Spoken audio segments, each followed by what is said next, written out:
Bethesda's next up to the plate, following EA from yesterday.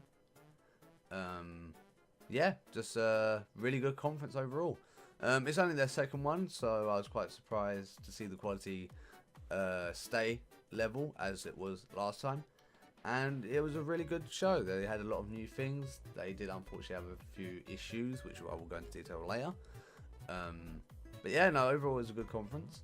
But starting strong, they announced Quake. You remember Quake? Quake was a game that's been around for a long time. It's definitely a part of first-person shooter gaming history, and they're bringing it back. Obviously, Quake has been dead for a while.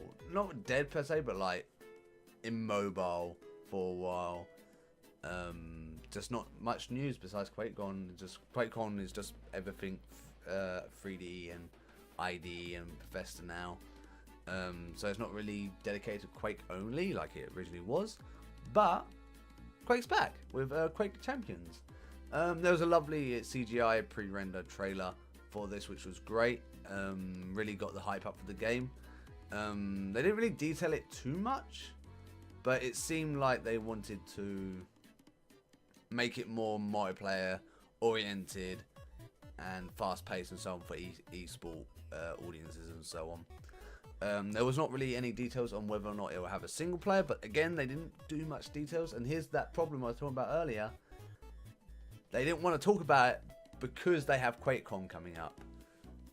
So it's kind of annoying to see them withhold info because of QuakeCon, which is, I understand it. You know, you got to have something for both. But why doing a conference if you're not willing to talk about the games that you're announcing? Just do it like stuff on the show floor or something, and then have the conference at QuakeCon and so on. But no, overall it's great. I'm actually a huge fan of Quake. The originals were great. Really a good improvement in multiplayer gaming in general back then. So hopefully they can bring that innovation to the current gen version. And yeah, nothing more really to say about that. After Quake though, they did move on to something else. Also the first era of the game, of the E3 conference as well. They moved on to their card game, known as Elder Scrolls Online Legends. I don't really get, really. I mean, I get it, but like they didn't really detail it that well because they were kind of like rushing to move the conference through faster, I think. But essentially, it's like a mix between Gwent and the Magic the Gathering. There's 2 lanes, and depending how you and your opponent utilize those lanes depends on how the game strategy would unfold for each player. Yeah, they didn't really do much, but this was also the first era of E3. I don't know if it was a recording error or an issue at the panel, but both the YouTube and Twitch stream cut out while they were showing off the pre-render trailer beforehand for like 30 seconds. I'm not sure if it was a recording issue or the thing, but it's weird that both streams went down at the exact same time, considering they're 2 different recording people. So maybe the screen in the arena went down or whatever. But yeah, no, you didn't really miss much. It was just the trailer that we've seen before anyway. But it's definitely interesting to see more card games pop up. Really, they're not me like that. I'm not that big into card games. I'm alright with Hearthstone every now and then, but nothing major. But no, it's nice to know that there's more games like those popping up. It means we're getting away from the whole first person RPG sort of like thing that we had a few years ago. So that's nice. After that, they did move on to... Here's another problem I had with this. So in the next part, they hype up an announcement. They hype up an announcement in such a way that it makes it sound like a brand new game. Then they bring this like pre-recorded video up on the screen, and it's an announcement for some DLC for Fallout 4. Why? Why give up the hopes and dreams of your players and your buyers by doing it? Just straight out say, we've got DLC for Fallout 4. Don't do this hype of, we want to bring new things to the table, and you want new innovation and new stuff, and then go, Fallout 4 DLC. But yeah, so they announced 3 DLCs, I think, or at least the first one might be for both, I'm not sure. But the first one is called Contraptions. This is just more options for the settlement side of things in Fallout 4. Personally, to me, I don't see the point. No one ever uses that stuff, and what the people that do have already done it, they don't care about. They're not going to go back to it. But essentially, contraptions allows you to make lifts. There's more complex items. You can do like more wire things, so it's a bit more like Minecraft with redstone sort of like thing. They also showed off like a marble run coaster, which I don't see the point. I guess it's cool to have in the game to see, but nothing really game improving. The next one up was Fault Tech. Fault Tech is the settlement, but for faults. I don't think you can make faults anywhere. I think it's going to be like Sanctuary in the settlement already that's there. It's going to be in a preset location, and you can just basically make a fault like your settlement. So if you want to send people there, you can. This is by far the coolest addition, I guess, because it's still the same settlement, but it's like giving you another location, another option. And along with construction, I'm sure it'd be great.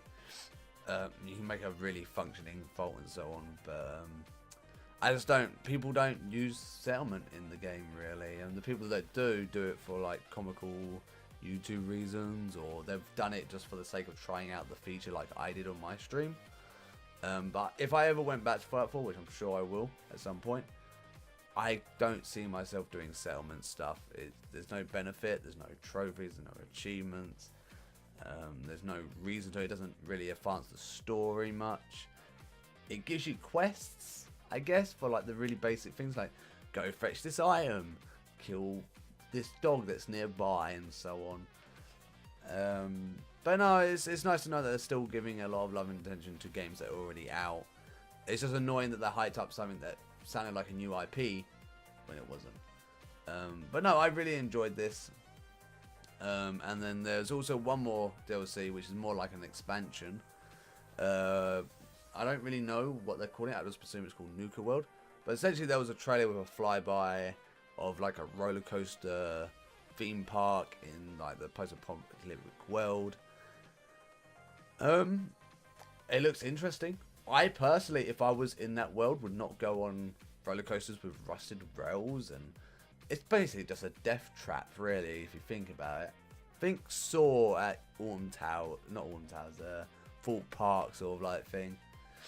But no, it's interesting to see. It's a nice take on a post-apocalyptic world. I said that wrong, but I don't give a damn. But yeah, so no, it's nice that they're still giving attention to the games that are already out. And there will be some Doom DLC later as well, which is also going into this whole thing. That's later. So next up on the list is Skyrim. So again, they had the issue of they hyped it up as they're like, we've been working on it. We've been working on this great thing. It's wonderful. It's been such a long time since we've done something like this. And then it cuts to the screen. It's black. You hear the Skyrim music. Ha, he, who. You know the generic music. And then it cuts in and it's like Skyrim. It's like, you made it sound like fucking Elder Scrolls 6 or something, you know? I don't actually know what Skyrim is. I think it's number 5. So hopefully I've got the numbering right. But it's just a remaster. But this is great though. This is great. It's upsetting that they didn't really introduce it that well. But it's essentially a remaster for PS4 and Xbox One. It allows people who want to relive the experience, relive it in a decent way. As you remember, on console, Skyrim was badly coded, badly textured. There was frame issues, there was bugs, everything. That's apparently all been fixed. The game, it looks amazing. It's essentially having all the graphic mods from the PC mod community on the console. The water looks crisp. The trees look nice. The snow actually looks like snow and not just white on rocks, and that's great. I love snow. But weather as well, it just looks amazing. It just looks amazing. I'm actually really excited because I've been wanting to play Skyrim on stream, but I wanted to do the graphical mods because I know the game looks shit otherwise, and that's just because they kind of rush Skyrim a little, let's be honest here. But yeah, no, it's really nice to know and see that they're giving the viewers what they want, or what they didn't know they want, or what they desire. I mean, sure, a Skyrim 6 or whatever would have been nicer, but if this ties me over for the next few years while they make the new one, sure, I'll accept it. You know, it's better than nothing. But yeah, I'm really looking excited for that, and I'll definitely be streaming that on Twitch. Next up, a new IP at last. Our first major triple AAA title, which is a new IP. This game is called Prey. Remember Prey? Good. Forget that Prey. Different Prey. That Prey is 3D Realms Prey, which is owned by Take-Two and not by Bethesda. So Prey. So this one has nothing to do with the other one, as I just said. And Prey is what looks like a space game, but in a way that, so basically you're this guy on a ship, I presume, or by the looks of it, and it's like he's in a simulation. It's like maybe memory issues or something. He gets up, he gets told about his work, he gets his schedule, whatever. He's like, hey, you got this at this time, go do that. He makes coffee, and then he looks in the mirror, looks at his eye, and it's getting red. Very subtle red, nothing too much. And then it repeats again and again and again. But every time he looks at his eye, it gets redder. So this makes me feel it's going to be like a virus game sort of thing. So what I think is going on is a virus is taking over the ship or whatever it's on, and it's trying to trick him into thinking everything's fine when it's not, by using a simulation. You know, full sense of security and so on. Really cool. It looks really nice. I don't really get the name. Like, I get the name. I know what Prey means, obviously. I don't get what Prey has to do with what we saw. Unless it's trying to say, like, if it is a virus, that the virus is the prey. Or, like, the virus is the hunter and the guy we are is the prey. But I don't know. I think they could have done with a better name. Also, it doesn't help that there's also a game called Prey. So it's been confusing everyone. Everyone's thinking it's like a reboot or a remake. It's not. It's its own IP. It's its own game. But it definitely looks cool. It looks very pretty for the pre-rendered CGI. So, yeah, overall, looks pretty good. Can't wait to see more. But again, they did the thing. They did the thing where it was like, we don't really want to talk about this much. Come to QuakeCon for more information. Which sucked. Because it's like, this looks really cool. I want to know more about this. I'm going to pay you day one for this if you tell me about it. And they're like, nah, come QuakeCon. Maybe then you'll pay first day. It's like, so frustrating. But again, I understand, but it's just a whole mess, really. So next is that DLC I talked about for Doom. So Doom is getting some DLC. But this is multiplayer DLC. Not an expansion for single player or anything. It's pretty much like the contraptions from Fallout 4. It allows better map maker abilities, like you can make better puzzles, better contraptions and so on. You can have new maps for multiplayer. They've added some new things for multiplayer, like maps and so on. Basically, they just improved multiplayer. I personally don't know how good. Hopefully, this will get people to play the multiplayer. I know multiplayer is like people's worst thing about Doom. I can't really say because I haven't played it yet. Oh, I played the multiplayer actually. It was quite shit. I played the beta. It was quite bad. It felt like they wanted to do the original Doom, but in current gen, but it didn't really work. But yeah, so that was DLC for Doom. There's not really much to say here. Again, it's just nice that they're doing more stuff for games that already exist. And going into that again, next on their list is Elder Scrolls Online. They're doing an expansion for consoles, which is very weird considering that. So basically, they already released the DLC, the expansion called Dark Brotherhood on PC very recently, in fact, and it's already coming on console, which is nice because usually it takes a lot longer for expansions to reach the console versions of MMOs. So that's neat. Basically, it just adds more depth to the game. It has a focus on stealth, and by the looks of it, I'm not really that big of a fan of Elder Scrolls Online. I played the beta, I thought it was alright, the gameplay was good, the story was shit. But hopefully Dark Brotherhood will fix the story issues and give the game more depth. And lastly for that is they're going to add more servers, mainly Japanese servers, because they want to go international. So I mean, they're already international. They've got UK and America and whatever. But now Japan. Japanese love MMOs. So I'm sure this is right up their alley. I know Skyrim, weirdly enough, sold really well in Japan.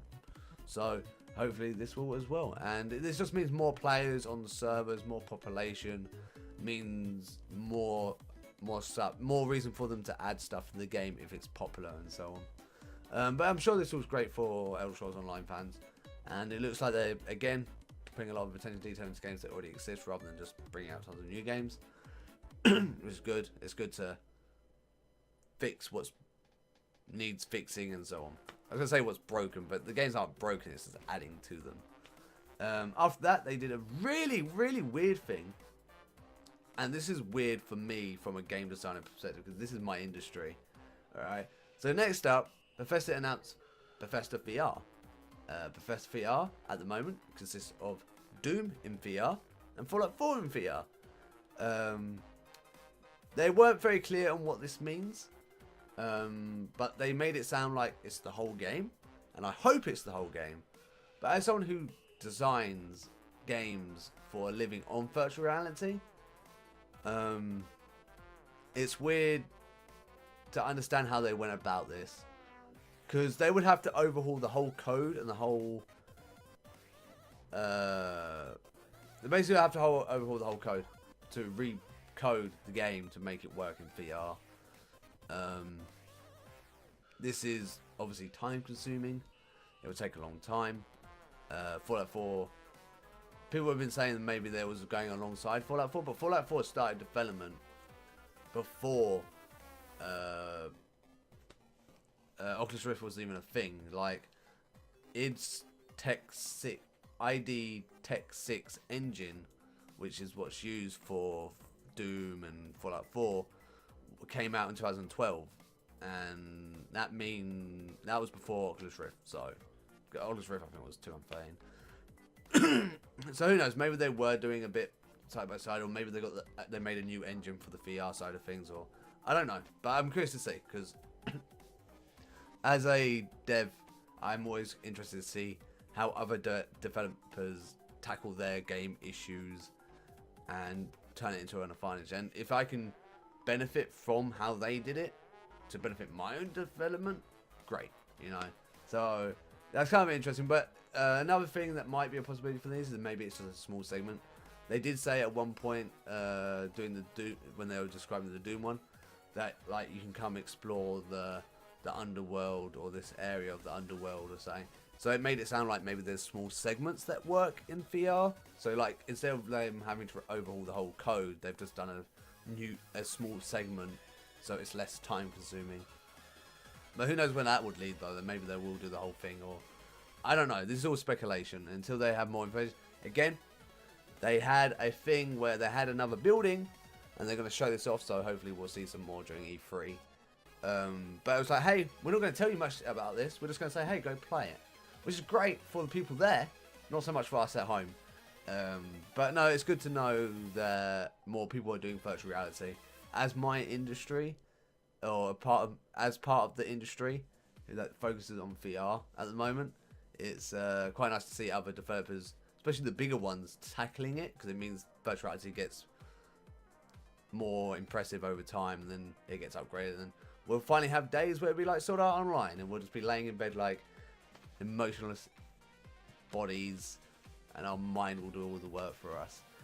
So that's pretty much all the news, besides their big major thing, which was Dishonored 2. So Dishonored 2, again, from a design perspective, really like this. They had overviews, they had gameplay, they had pre-rendered CGI, cutscene. It was great. And they actually had a good chunk of gameplay as well, which was lovely. So they started off with an overview, which was great. And they really wanted to drive home that the game is designed to feel realistic and suitable for what the game is. Like, it feels very run down. It's not a good place to be. There's plague still, I'm sure. Ignore that. That's a Windows update. I don't have any control of that. It's just really neat overall. So they've also made a new engine for this, and that's another reason why they're driving it home. They're like, we're making an engine to make this feel the most, I guess, cinematic. I'm trying to think of a word that really describes cinematic to what it can be. And it just looks really cool. It's definitely a lot of attention has gone into it, and just lovely, really. After that, we got to see some gameplay, and it's really cool. They have like this special place in the game where you can time travel both and like interact with both time zones, so then like you can stealth around a bit more accurately and stuff. It looked really cool. I'm not really sure on the story though, because like it's still the same story but further down the line from the first game, because there's Emily and Corvo, but I presume it's from the good ending, because in the bad ending of the first game, I'm pretty sure I remember either Corvo or Emily dying, but I might be misremembering. But it kind of was hard to tell, because like they said, oh, something about father, but then Corvo was like a bodyguard. It's confusing. Again, should have been more detailed. They could have created this all one stage, but they chose not to. I'm sure once again this will be shown at QuakeCon in more detail. Also, we got to know it's going to be released on November the 11th of December. No, what am I talking about? I'm weird. Ignore me. November 11th. I got confused. I meant to say 2016. I said December for some reason. So it is coming out this year in November. So that's good to know as well. And lastly, they let us know that they're going to be doing a special collector's edition for the game. It will include an art book, a very good quality Corvo mask for any collector. And this is how collector's edition should be. It should have content which makes people look like they're fans of the series, because they are fans of the series. It's that thing that you can put on your desk and show off to your friends and family. You can put in your study, your bedroom, and so on. You know, like a statue of high quality, or a Corvo mask in this case. It's just nice to have. Like, I can't tell you how many times I get annoyed that people go, here's a collector's edition, it's got a stamp, or it's got a sticker book or something, and an art book. You're making me pay like £30 extra for stickers and an art book. At least this justifies the price that you're getting me to add on to the original game as it is. But no, I like seeing that. But overall, Bethesda, great conference.